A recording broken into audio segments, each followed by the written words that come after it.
Bem, eu gostaria de lembrar aos ouvintes que quem quiser participar, nos dando informações, dando sugestões, fazendo algumas perguntas e concorrer também aos sorteios do livro Espírita, da Revista Espírita e de uma fita com músicas, com mensagens gravadas, basta ligar para nós pelos telefones e conversar com a Fátima através do telefone 222-0001 ou do telefone 222-0002. Vamos lá então, Renato, como a gente estava falando, movimento espírita, doutrina espírita e centro espírita. Primeiramente, Renato, o que vem a ser doutrina espírita? Bem, o próprio nome já explica. Doutrina dos Espíritos. A doutrina espírita, ela é o consolador prometido por Jesus, onde no Evangelho de João, no capítulo 14, no versículo 15 a 26, é muito claro. Ela nos diz: se vós me amais, guardai os meus mandamentos, e eu pedirei a meu Pai, e Ele vos enviará um outro Consolador, a fim de que permaneça eternamente convosco. O Espírito de verdade, que o mundo não pode receber, porque não vê e não o conhece. Mas quanto a vós, conhecê-lo-eis, porque permanecerá convosco e estará em vós. Mas o Consolador, que é o Santo Espírito, que meu Pai enviará em meu nome, vos ensinará todas as coisas e vos fará relembrar de tudo aquilo que eu vos tenho dito. Ou seja, a doutrina espírita, ela vem no tempo marcado cumprir a promessa do Cristo. Ela é, ao mesmo tempo, uma ciência de observação e uma doutrina filosófica. Como ciência prática, ela consiste nas relações que pode estabelecer com os espíritos. E como filosofia, ele compreende todas as consequências morais que decorrem dessas relações. A doutrina espírita, é bom lembrar que ela tem como caráter a verdade. Ou seja, é uma ciência que trata da natureza, origem e destino dos espíritos, bem como suas relações com o mundo corporal. É interessante, Renato, como você disse, está no Evangelho de João, capítulo 14, versículo de 15 a 26. Isso. Ele nos diz, um Consolador que ficará, diz essas palavras, ficará eternamente convosco. Se ficará eternamente conosco, é porque não pode ser uma pessoa. Não. Então, ou seja, é um conjunto, uma doutrina, um conjunto de ideias. Isso. E ele diz também que explicará todas as coisas e vos relembrará de tudo que vos tenho dito. Ou seja, se ele explicará todas as coisas, é porque Jesus próprio não explicou, não é isso? Ele não explicou todas as coisas. Sim, ela, a doutrina espírita, vem trazendo toda a verdade que foi dito por Cristo, e acrescentando, trazendo a lei da reencarnação que foi dita por Cristo em parábolas, a lei de causa e efeito. Isso, ou seja, ele não explicou todas as coisas, porque na época nós, já estávamos reencarnados. Sim. Naquela época, é claro, somos reencarnacionistas e sabemos disso. Sim. Nós naquela época ainda não tínhamos conhecimento suficiente para entender todas essas coisas, para entender a ciência. A nossa evolução é muito pequena. Ou seja, e ele fala também, e vos relembrará de tudo que vos tenho dito. Relembrará porque a gente esqueceu, ou seja, foi deturpado tudo isso. Se relembrar, porque, como você disse, nós estávamos lá. Então, hoje nós estamos relembrando, estamos conhecendo a doutrina espírita, não é por acaso. Se somos espíritas, é porque temos condições de assimilar essa verdade. E fica bem claro quando se diz, que a doutrina espírita é o Evangelho redivivo. Isso. E por esse motivo, esse fato, relembrar, Jesus já sabia que tudo seria deturpado. Foi por isso então que ele deu os ensinamentos através de parábolas, Renato? Sim. O povo, na medida que a sua evolução, é como se fosse um presente que Jesus deixou para nós. E aos poucos vamos abrindo, desembrulhando esse presente e vamos descobrindo essa verdade. E eu quero, além do Evangelho de João, em Atos dos Apóstolos, no capítulo 2, também nos dá algumas palavras sobre o futuro da doutrina espírita, do Consolador prometido.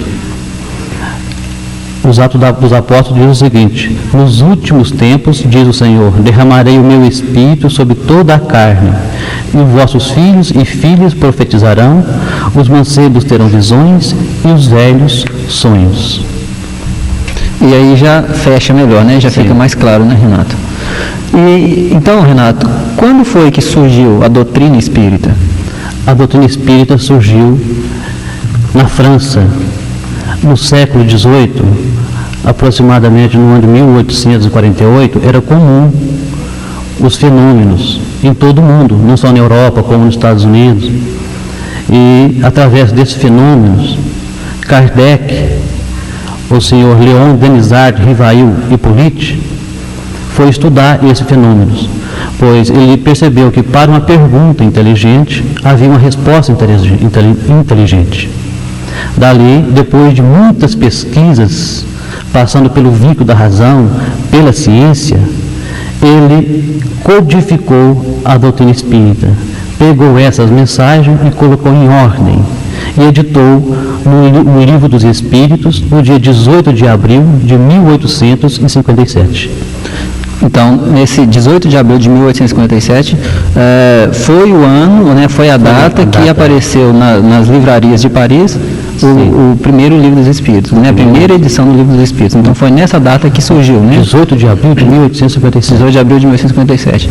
E até lendo alguns livros, Renato, eu tive esses dias olhando aquele livro, A História do Espiritismo, escrito por Arthur Conan Doyle, Sim. que é aquele escritor tão famoso, né, o autor do Sherlock Holmes, que ele era espírita, e ele diz que os espíritas ingleses e norte-americanos consideravam a data de início desse moderno espiritismo, da doutrina espírita, como o dia que você disse, né? 3 de abril de 1857, que é quando deu-se início à manifestação em Hydesville, né? O fenômeno de Hydesville, nos Estados Unidos.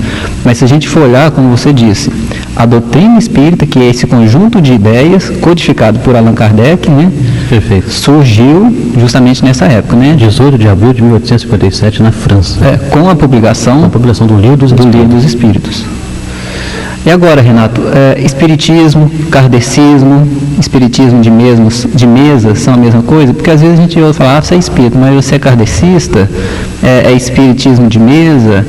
De mesa branca. De mesa branca, espiritismo alto, espiritismo baixo, que linha que você segue?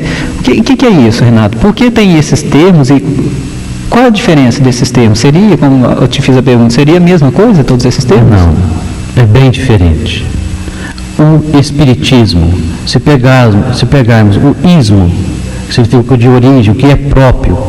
Então, espiritismo, o que é próprio dos espíritos. Isso é o correto.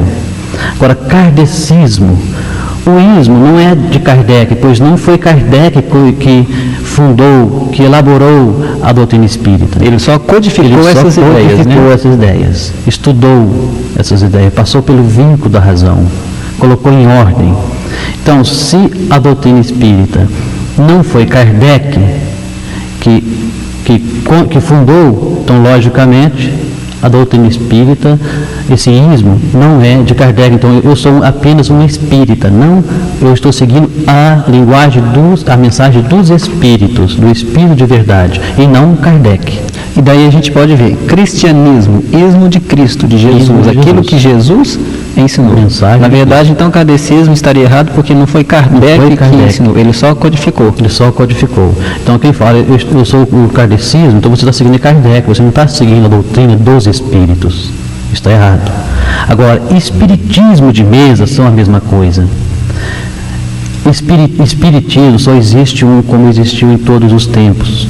Doutrina espírita é só essa que é codificada por Kardec. As pessoas confundem mesa branca. A doutrina espírita não tem mesa branca, não tem mesa preta. A doutrina espírita não precisa de acender velas, não tem imagens, não adora crucifixo, porque a doutrina espírita preocupa com a vinda do Cristo e a sua mensagem. Não tem rituais. Não tem rituais. A doutrina espírita preocupa com a mensagem, com a vinda do Cristo, e não com a partida do Cristo, com respeito à sua partida. Mas Cristo depois, pela lei ele manifestou dos apóstolos, provando a imortalidade da alma, né? Então, essa confusão que tem entre espiritismo de mesa, isso não é espírito, pode ser outra seita, pode ter outro nome, de menos espiritismo. É tanto porque o termo espiritismo foi criado por Kardec. Né? Agora, você disse aí, né, que a doutrina espírita surgiu em 1857, né? E você disse que o espiritismo existe de todo sempre. Às vezes pode surgir alguma dúvida para quem esteja nos ouvindo, mas se a gente for olhar na conclusão do Livro dos Espíritos, no item 6 da conclusão do Livro dos Espíritos, Kardec deixa bem claro, né, que o espiritismo existiu de todas as épocas. Sim. Né, e a doutrina espírita é esse conjunto de ideias que vem explicar as leis naturais, as leis de Deus, que é o ismo dos espíritos, a religião dos espíritos. Isso, né? Perfeitamente. E, Renato, então, o que vem a ser o centro espírita? O centro espírita, não é um templo e muito menos um laboratório. É a base principal de irradiação, onde todas as atividades doutrinárias se unem para estudar e preparar trabalhadores para a divulgação dentro de uma vivência ética e racional. Ou seja, no centro espírita é uma escola, uma sala de estudos, onde vamos buscar conhecimentos, onde vamos formar trabalhadores. No centro espírita, onde nós buscamos esses conhecimentos? Buscamos através de palestras, onde há o estudo sistematizado do Livro dos Médiuns, o Livro dos Espíritos, o Evangelho. E nessas palestras públicas, né, onde as pessoas podem ir e escutar o que o orador tem a falar, que na maioria das vezes são palestras ligadas ao Evangelho, né? Sim, ao Evangelho, ao conhecimento de si próprio, né? Isso, as pessoas têm um preconceito, acham que espiritismo é para baixar espírito, numa linguagem grosseira, né? E a doutrina espírita não é para lidar apenas com baixar espíritos, entre aspas, é para levantar nós espíritos, né? É para transformar o homem, elevar a nossa condição moral, né? Nossa condição moral. Muito bem, Renato. Agora faltam 9 minutos para as 10 e eu gostaria de lembrar aos ouvintes que quem quiser participar, nos dando sugestões, participando também do sorteio do livro espírita, da revista espírita ou de uma fita espírita gravada com músicas, mensagens, basta ligar para nós através dos telefones 222-0001 ou 222-0002. Renato, vamos continuar então falando um pouco do centro espírita. A gente vê, até pegando um pouco aí, esse ponto da assistência social dentro do centro espírita, só para dar uma pincelada geral, a gente não vai falar, né, precisamente disso. O que você me diz a respeito dessa assistência social dentro do centro espírita? Assim, como ela deveria ser feita, né? E também a gente vê que existe diferenças, né, de lugares para lugares. Cada lugar tem uma realidade. Sim, né? A assistência social, a própria doutrina em si, ela já é uma assistência dos amigos espirituais para os encarnados. A assistência social, quando falamos, o espírito é conhecido como ele é muito caridoso, mas nós confundimos assistência social com assistencialismo. Hoje é muito comum as pessoas dar cesta básica. Está correto? Está. Ninguém com barriga vazia tem ouvidos para ouvir. Então, cada região tem uma forma de trabalho. Não estamos aqui condenando quem faz. Mas, na questão 255 do Consolador, Emmanuel nos coloca que é bem-vindo a assistência material. Mas o objetivo da doutrina espírita vai mais além. É de fazer desse dependente um autossuficiente. é para acordar o espírito na carne, mostrar a essa pessoa que ela não está ali para sofrer, ela veio no mundo para ser feliz, para ser um homem de bem, que ela é filho de Deus e ela é importante na sociedade. É bom lembrar que só apenas cesta básica não resolve. Ela é necessária, ela é necessária, mas não resolve. Então a doutrina espírita, ela é educação, educar o espírito, despertar o espírito na carne. E nós confundimos, e muitas pessoas levam isso apenas no assistencialismo. Dá o alimento, mas não pergunta qual é o nome, não dá nenhum sorriso. E é bom lembrar que políticos corruptos também dão cesta básica. Então não podemos fazer do centro apenas só o assistencialismo. Temos que dar assistência material e principalmente espiritual. Aquilo que Jesus diz, né? Que fazeis de especial? Que fizeste de especial. E a gente lembra também de uma frase de Emmanuel que ele fala que semelhante ajuda, no caso, né, cuidando de corpos enfermos, ajudando pessoas, também dando o que comer, ele diz que na tarefa cristã essa ajuda não deve ser esquecida, mas ela não é suficiente, como você disse, né? Não, ele nos diz que a iluminação do Espírito deve estar em primeiro lugar. Em primeiro lugar. Tanto porque fazer somente essa caridade material é fácil. É muito fácil. Ela talvez seja até um peso na consciência, né? Uma forma de pagamento. Nós estamos lá naquele igrejismo, né? Só me ajuda a fazer isso que eu faço isso para fulano. Isso é troca, né? Barganha, não podemos fazer isso no centro espírita. Isso não é ajuda, como você disse, não é ajuda, é troca. É troca. Muito bem, Renato. E, Renato, o que vem a ser o movimento espírita? Porque às vezes nós confundimos também doutrina espírita, centro espírita e movimento espírita. O que é movimento espírita? Movimento espírita são os responsáveis pela divulgação da doutrina espírita, como de vivência de uma ética racional com vistas ao progresso da humanidade. Ou seja, somos nós, espíritas, responsáveis para a divulgação da doutrina espírita. O movimento espírita, ela não tem diretrizes impostas, ela não tem dogmas, o movimento não tem hierarquia, mas sim ele é um movimento aberto, livre, fruto de uma conscientização, de um amadurecimento. Aí nós perguntamos, então o que a doutrina espírita espera do movimento espírita? Espera apenas a autodisciplina, a maior fidelidade à codificação e muito amor à causa, buscando sempre a unidade. O movimento espírita, ela tem como missão levar ao povo a semente de consolação, de esperança, do entendimento superior da vida, de uma nova conceituação da verdadeira fraternidade, assim como foi prometido por Jesus. E com relação a esse movimento espírita, né, Renato, você deixou bem claro que o movimento espírita somos nós espíritas. Somos nós espíritas. E deixando bem claro que nós não somos perfeitos, né? Portanto, o movimento espírita às vezes pode ter alguma falha por causa da nossa imperfeição. Isso, aí as pessoas confundem, né? Movimento espírita com doutrina espírita. Quando tem o espírito de vida ele não ser o perfeito, aí a sua conduta não está coerente, o que está falando ainda, aí as pessoas condenam a doutrina pelo exemplo, pegando a fraqueza daquele trabalhador.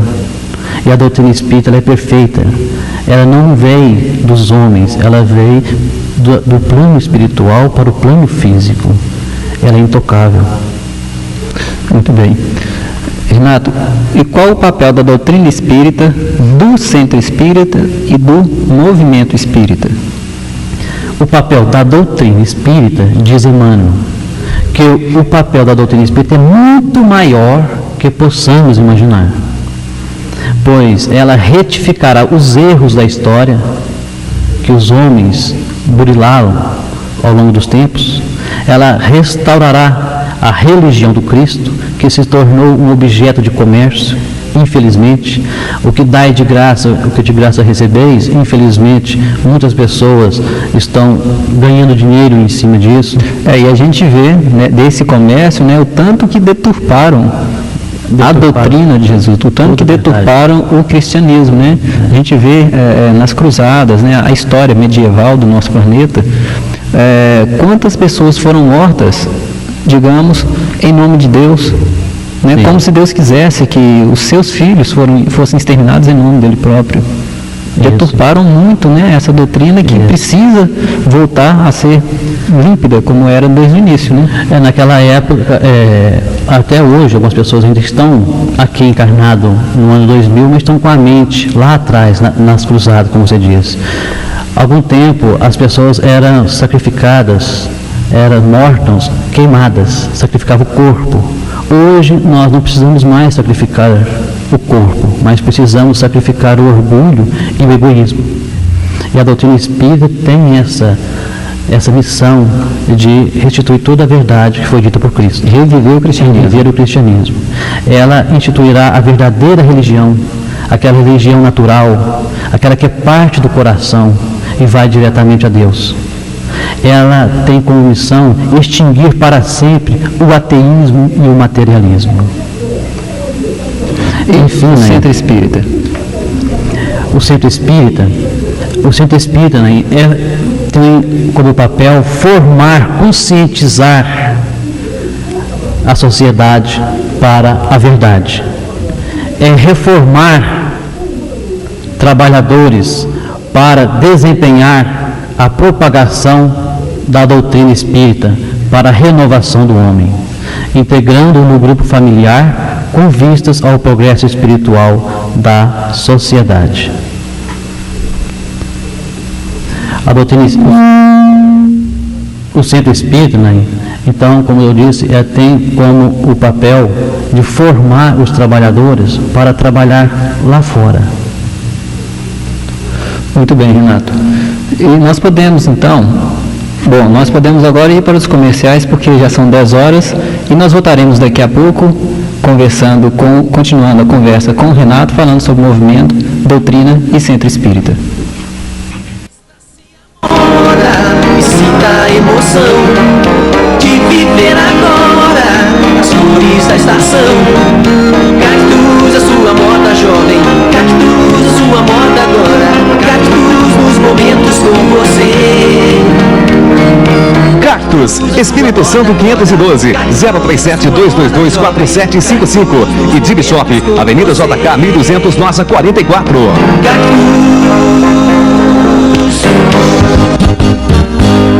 Um pão de queijo quentinho, não tem hora e nem lugar. Pão de queijo Arraial de Minas, que é bom de saborear.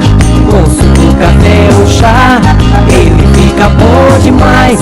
É costume de toda a gente, tradição de Minas Gerais. Pão de queijo Arraial de Minas, genuinamente mineiro. Chaveiros ABC, Avenida 1º de Junho, 697, telefone 2219288.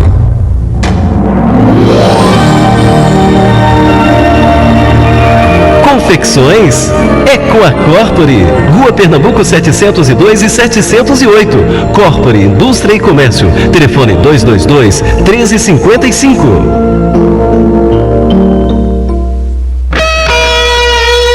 Pronto Farma, medicamentos e perfumaria em geral, Avenida Amazonas 617, bairro São José, telefone 212-2288.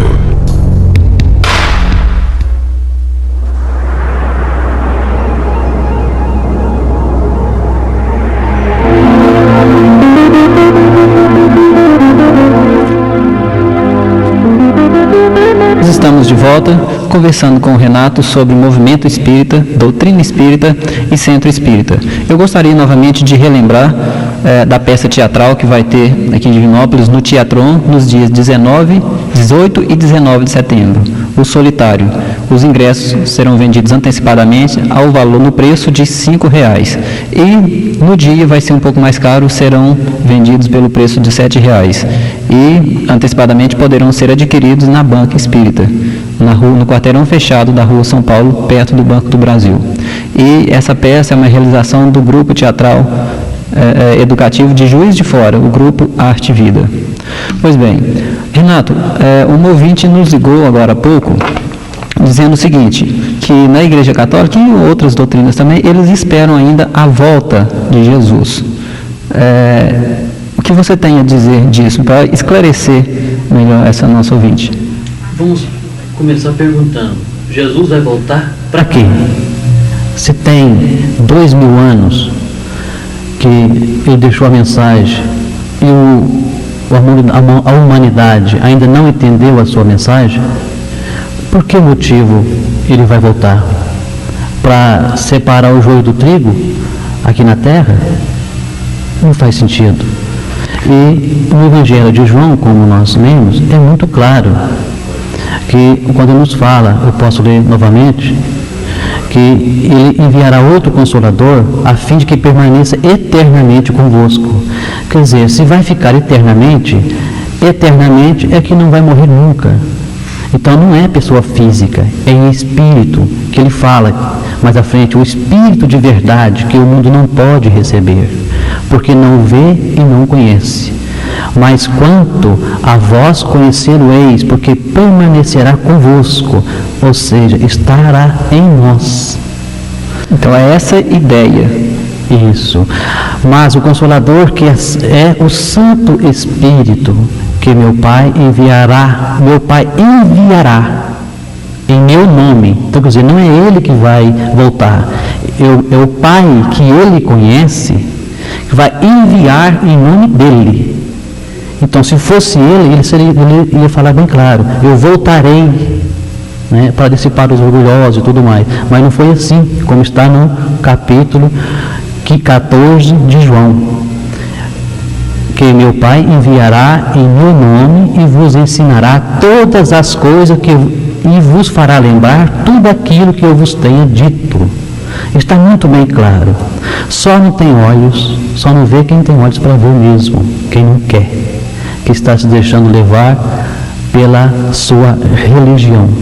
Não estamos aqui condenando a religião, muito menos falando que essa é melhor do que a outra. Estamos falando do Evangelho de João. Tanto porque, com relação a religiões, a melhor religião é aquela que me faz bem. A melhor religião para mim é que me faz bem. A melhor religião para outra pessoa é que a faz sentir bem, né, Renato? Isso, perfeitamente. Mas ele deixou bem claro, né? Deus enviará um outro Consolador em nome de Jesus. Se fosse ele diria, eu voltarei. Pois bem, então, o ouvinte que quiser olhar direitinho isso, então é só olhar no capítulo 14 do Evangelho de João. Ou então nos Atos dos Apóstolos, capítulos 2, 17 e 18. Muito bem. Voltando então, Renato, ao nosso tema, né?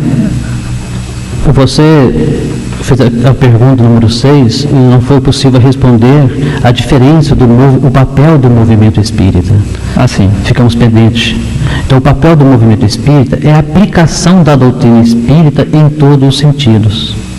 Ou seja, é o movimento, você conhece o verdadeiro espírita, não é dentro do centro, mas sim fora do centro. O espírita, ele vai divulgar a doutrina com a sua transformação moral, com o esforço que faz para eliminar as má tendências. Essa aplicação, ela se faz na família, no trabalho, em todos os pontos da sociedade. O movimento espírita tem como papel divulgar os princípios da doutrina espírita, o Evangelho de Cristo. É exercitar a vivência de suas máximas. E repetindo, se conhece o verdadeiro espírita, é fora do centro e não dentro do centro. Assim como todas as religiões, todas as pessoas que se consideram cristã, ela deve praticar não só dentro da sua igreja, mas sim fora. É o exemplo, porque talvez não, com certeza, nós somos o único evangelho da própria família, ou talvez até do bairro onde moramos. Talvez, como você disse, o único evangelho que a outra pessoa tem para ler seremos nós. Isso. Né? E relembrando que Emmanuel nos disse que a maior caridade que nós podemos fazer pela doutrina espírita é a sua própria divulgação. Em toda a sua pureza. E qual a melhor divulgação do que o exemplo? A palavra é de ouro, mas o exemplo é que arrasta. O exemplo é a maior divulgação que se pode fazer, né, pela doutrina espírita. Tanto porque, como disse Jesus, é pelos frutos que se conhece a árvore. Perfeito. Renato, então nós podemos receber um novo ensino sobre os deveres que competem aos espíritas? Novo ensino, mãe? Para quê? O ensino já está aí. As palavras e o exemplo de Jesus. Se há 2000 anos não compreendemos a sua mensagem, para que novos outros ensinos? Não faz sentido.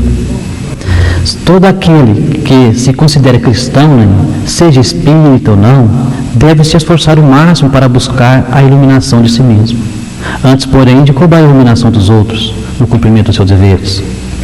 Se hoje não entendemos ainda a codificação da doutrina espírita, para que nos preocupar mais com novas mensagens do plano espiritual?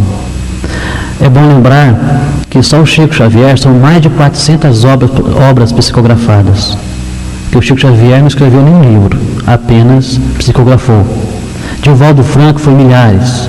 Então, um número assim, bem pequeno, são mais de 1.500 obras, além da codificação, psicografadas. E nós nos preocupamos muito em fazer reuniões mediúnicas e pegar a mensagem da espiritualidade. Esquecemos que essa mensagem, a codificação, o Evangelho de Cristo é para nós. Nós temos que compreender esse que estamos com o Chico, muitos anos. Depois eles, com o passar do tempo, eles perceberam sentiram que aquilo estava muito monótono e resolveram uma coisa diferente, buscar uma novidade. E foi rodando de centro a centro, fez outros centros, trabalhando em outra área. Passado muito tempo, esse grupo voltou até o Chico e disse: "Aí, Chico, nós estamos aí de volta. E você, Chico, o que você tem de novo para nós?" Aí o Chico respondeu: "Olha, meu irmão, eu ainda tenho o Evangelho de Jesus." Então, porque ainda é novo, nós ainda não conhecemos, né, Renato? Não conhecemos o Evangelho, estamos procurando coisas novas, mas as coisas novas estão aqui, há 2000 anos. A boa nova, o Evangelho. E as pessoas que não têm conhecimento da doutrina espírita, acham que a doutrina espírita resume em manifestação. E não é. A doutrina espírita, o Evangelho redivivo, é a parte moral do Cristo. Ela não tem milagres, não tem sacolinha. Ela vai despertar o Espírito. É como Jesus disse: "Vós sois Deus, brilhe vossa luz. O que eu faço, vós podereis fazer e muito mais." Esse é o papel da doutrina espírita. E essas manifestações, como você disse, Renato, a gente sabe que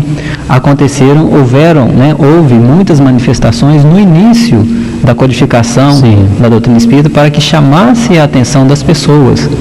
Agora que as pessoas já conhecem, já sabem dessa ideia, o intuito da doutrina espírita, como sempre foi e sempre será, é a evolução do próprio ser, do próprio espírito, em direção a Deus. E sendo a doutrina espírita, Renato, tão boa, assim, trazendo tanta luz, nos iluminando o nosso caminho, trazendo tantas ideias, como Jesus mesmo disse em João, capítulo 14, que esse Consolador prometido irá nos falar, nos ensinar todas as coisas e relembrar tudo aquilo que ele nos disse. Sendo isso tudo a doutrina espírita, como se justifica a existência de certas lutas antifraternas dentro dos grupos espíritas? Relações humanas sempre foi uma dificuldade em todas as religiões, não só dentro dos grupos espíritas. Todas as religiões têm dificuldade. Se temos dificuldade de relacionamento até dentro da família, imagine com as pessoas de fora.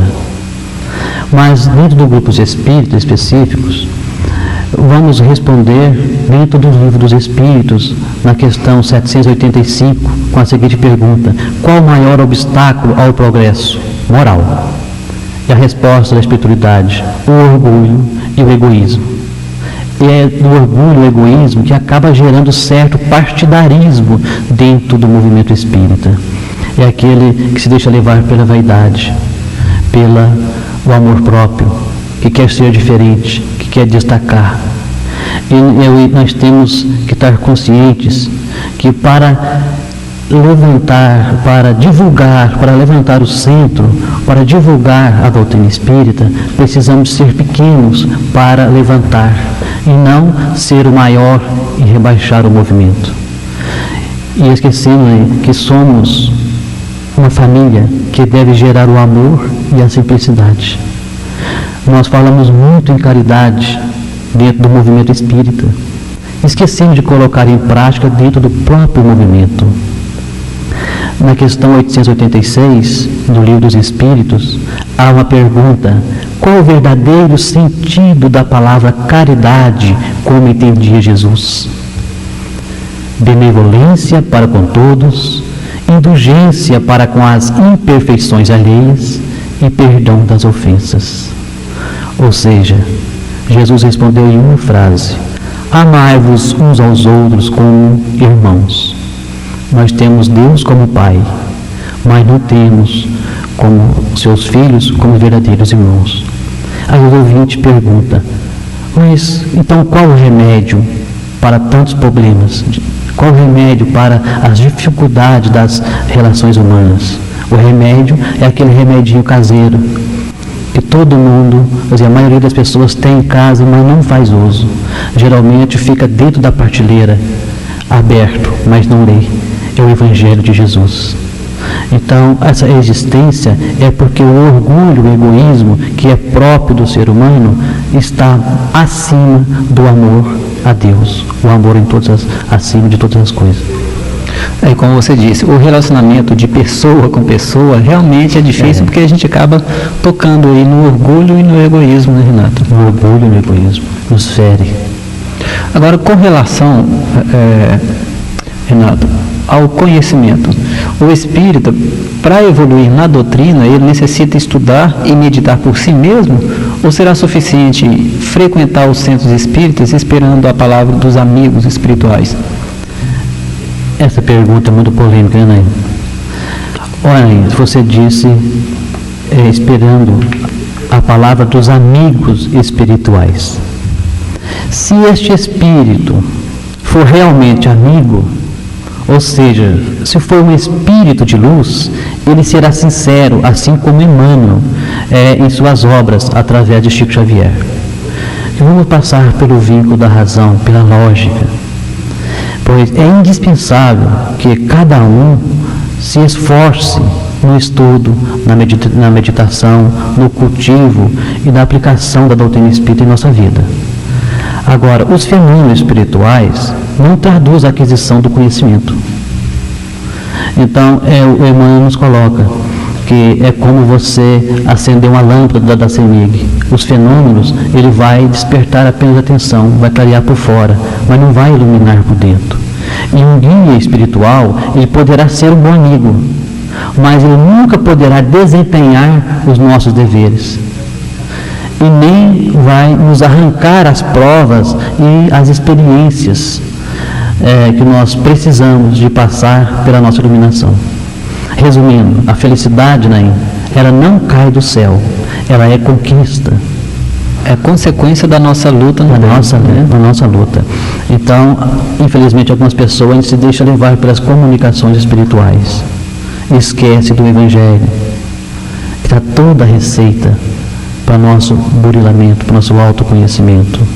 Comunicações espirituais é importante? Sim, mas primeiro vamos buscar a nossa iluminação. Se mediunidade é sintonia, então veja o que você tem no coração. Quem é você? Se você está com má conduta, está em dificuldade, é esse tipo de espíritos que você está em sintonia com ele. Tanto porque, Renato, você falando, eu me lembrei que com relação, esperando a palavra dos amigos espirituais, a gente sabe que quando o homem desencarna, quando nós desencarnamos, nós continuamos a ser exatamente o que somos, a gente não vai mudar. Então, se a pessoa tem defeito encarnada, ela vai desencarnar continuando tendo os mesmos defeitos. Se uma pessoa evoluída, vai continuar com a mesma evolução. Né? Nós somos o que somos, encarnados ou desencarnados. E daí a gente pensa, e chega a essa conclusão também. Esses espíritos, no caso, que poderiam vir a dar algumas mensagens, será que eles são realmente espíritos evoluídos para dar essa mensagem? Quais serão as intenções dele? E a gente lembra daquela passagem que João fala: não creais em todos os espíritos, Mas verificai se os espíritos são de Deus. ou seja, se são espíritos com boas intenções, se são espíritos evoluídos. Perfeitamente. Se a pessoa desencarna com uma certa moral, quando ela for realmente, novamente reencarnar, ela vai reencarnar com o mesmo nível, com o mesmo estado moral que ela desencarnou. Ela vai continuar aquilo, o seu papel, a sua evolução naquele nível.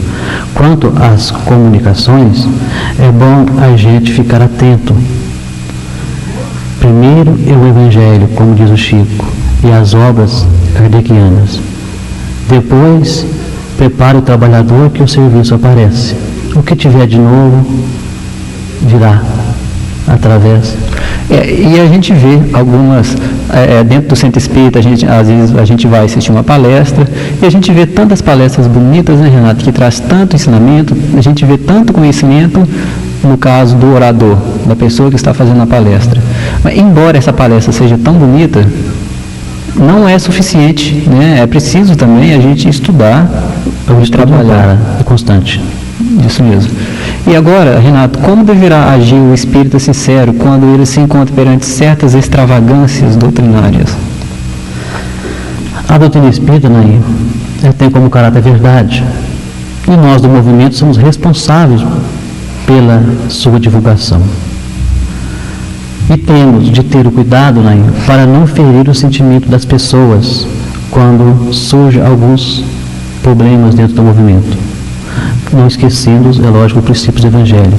Então, de falar a verdade, mas como falar a verdade? Como fazer isto? Como ajudar uma pessoa que está em dificuldade, que está equivocado? Podemos fazer através do esclarecimento, pois o esclarecimento é a maior caridade. Podemos fazer através de uma crítica construtiva, através de palestras. Podemos fazer elaborar temas em cima daquelas dúvidas. Aí a pessoa pergunta: mas isso não resolve. O Evangelho fala que o profeta não será bem aceito em sua cidade. Então trabalhe com outros oradores de outra região. Se esforce o máximo para mostrar a verdade a esse companheiro que está cortando um atalho, sem ferir o seu sentimento. Nós temos que ter muito cuidado para não machucar os corações, porque talvez nós estejamos dentro de um deles. Agora, caso, como diz Emmanuel, depois de tudo tentar, de tudo se esforçar, e mesmo assim, aquelas pessoas ainda persistem na incompreensão, continuamos a respeitar essa pessoa, pois Jesus afirmou que o joio cresceria ao lado do trigo em sua seara santa. Mas ele, o cultivador da verdade divina, saberia escolher o bom grão na época da ceifa. Ou seja, cada um responderá de acordo com suas obras.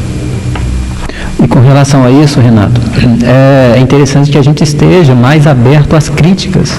Sim. Né? Porque às vezes nós cometemos alguns erros, muitas vezes nem sabendo que estamos cometendo esses erros, né? Se deixamos levar pela vaidade.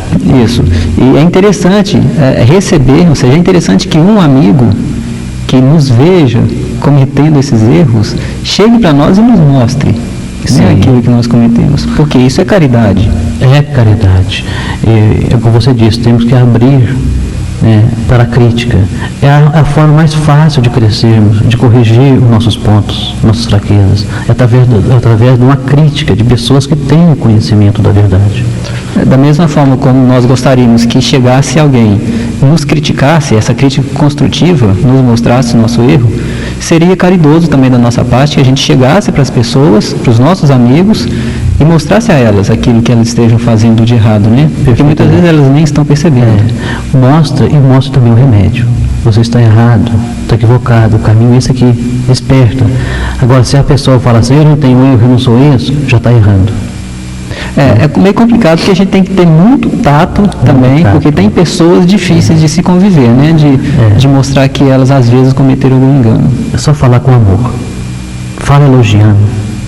Não precisa de apontar o defeito dos outros. Aponta os pontos positivos. Abrace, aproxime. Leva tempo, mas continue. É conquistar a primeira pessoa, né? Mostrar para ela que ela é especial para nós, né? E com relação ao conquistar as pessoas, Renato, como entender esse amor a nós mesmos segundo a fórmula do Evangelho? Amor a nós mesmos, Naim, não é uma autoadoração, mas sim o cumprimento do dever. Não o dever que as profissões nos impõem, mas o dever da vida, o dever moral diante de si mesmo. O dever íntimo do homem que parte do coração, usando o seu livre-arbítrio e a razão.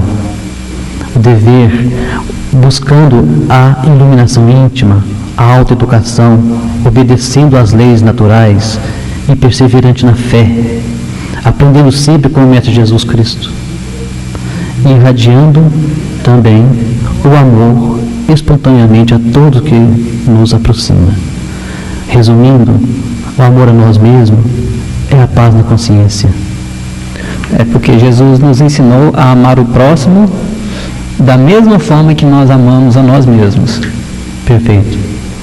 Segue-se daí que o amor a si mesmo vem em primeiro lugar, porque é preciso, não em primeiro lugar numa forma egoística, né? Mas é preciso a gente perceber o quanto nós nos amamos, ou seja, pelo menos a partir do momento que nós estamos em sã consciência, estamos lúcidos, nós queremos o bem para nós mesmos, né? O amor, esse egoísmo, o amor que prende é egoísta, porque o verdadeiro amor, ele liberta. E se nós amamos, nós só damos aquilo que temos.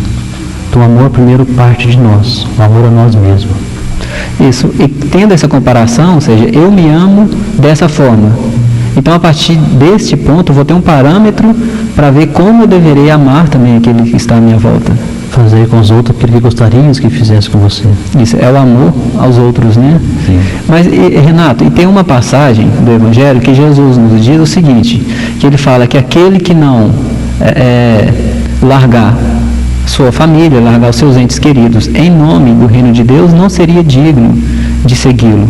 Mas nesse fato, Jesus ele estaria negando os laços familiares? Não. O que ele quis dizer com isso? Ele está chamando a atenção para a verdadeira família. A família, mostrando que há dois tipos de família, a família consanguínea e a família espiritual. A família espiritual é consequência da família consanguínea. É aqui que nós fortalecemos, que criamos a verdadeira família, construímos laços de afetividade, e essa família vai continuar no plano espiritual. A gente falamos muito, eu dou a minha vida para a doutrina espírita, mas precisamos primeiro que ela entre em nós. Que a doutrina espírita, ela vai depois sair de nós em forma de trabalho, de amor. É porque, no caso, então, o amor de Deus deve estar acima de todas as coisas, né? Sim. A criação do reino de Deus no coração dos homens, já disse Jesus, que deve ser a atenção central do Espírito, né? E, Renato, então, eu gostaria de te agradecer pela presença aqui, pelos esses esclarecimentos. E, para finalizar, eu gostaria de pedir a você que deixasse a sua mensagem final. A mensagem, né? Ela não é minha, do Evangelho, na primeira página do Evangelho. Eu resumo, onde o Espírito da Verdade nos chama a atenção para os espíritas, para os verdadeiros cristãos. São chegados os tempos em que todas as coisas devem ser restabelecidas em seu sentido verdadeiro, para dissipar as trevas, confundir os orgulhosos e glorificar os justos. Homens, irmãos a quem amamos, estamos junto de vós. Amai-vos também uns aos outros, e dizei do fundo do coração, fazendo a vontade do meu Pai que estais no céu. Senhor, Senhor, e podereis entrar no reino dos céus. Deixando bem claro que nós não é só dizer, né, Senhor, Senhor, né? É agir como um servo de Deus fazendo bem, né, Renato? Obrigado, Naim, pela oportunidade, e obrigado agradeço, Renato, aos ouvintes pela paciência. Somos nós que agradecemos por você estar aqui conosco e contamos com a sua presença o mais breve possível novamente, Renato. Se Deus quiser. Pois bem, já são 10 horas e 30 minutos, nós estamos terminando o Projeto Futuro de hoje e voltaremos sábado que vem a partir das 9h30. E antes eu gostaria somente de dar o nome dos ganhadores do sorteio. A ganhadora do livro espírita é a Eunice Oliveira Teixeira Silva, do bairro Porto Velho. A ganhadora da revista espírita é Irene Eustáquio dos Santos Alves, do Centro. Eu gostaria de lembrar a esses ganhadores que podem procurar os seus prêmios na Banca Espírita, no quarteirão fechado da Rua São Paulo, perto do Banco do Brasil, na segunda-feira, a partir das 14 horas. Mais uma vez, muito obrigado aos ouvintes que nos ouviram, que nos ligaram, dando suas participações, e até sábado que vem, e um bom fim de semana a todos.